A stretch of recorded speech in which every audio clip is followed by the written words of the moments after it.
Bigyan na lang natin ng something just to show na kahit ano naman talaga pwede magiging. Kasi ito na yung body, bro eh. Ito na. Pag nandyan yung body, wala na problema kahit anong ilagay mo dyan, di ba? Kahit gusto mo, lagyan mo rin mga isya, gawin mo talaga mga blaka. Gagano yan, bro.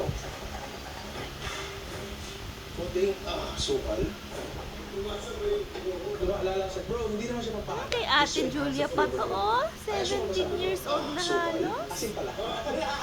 May natirang butter pa dito. Sayang to eh. Lagyan na natin. Kasi technically ano to eh, parang ref cake. So kapag lumamig yan, lalamig din yung butter. Titigas. Nilabahan ni Mama. Ito pala no. Nagamit pa to ni Ate Thea. Pero pasok na pasok dito ang instant. Tapos saging na lang siguro ilagay natin. Imamash ko sana. Grabe, Pero oh. lang, Parang may chunks ko sa bago. loob. Tuwain na lang natin. Meron Sa'yo tayong peanut butter yan. dyan. Parang banana peanut butter. Hindi na nalagyan ng pumpkin spice. Nagbago bigla isip. Maganda Parang dyan. butter pie na lang. Ganun. Tuwa ka? Just to show na, pwede talaga to. Kahit ano. Pwede magbago isip mo sa kalagitnaan. To okay lang siya. Tingnan natin dyan. Happy ka?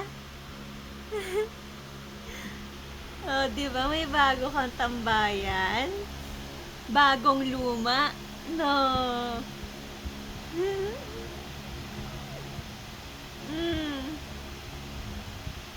Saya-saya, baby. Bulaga. Hello.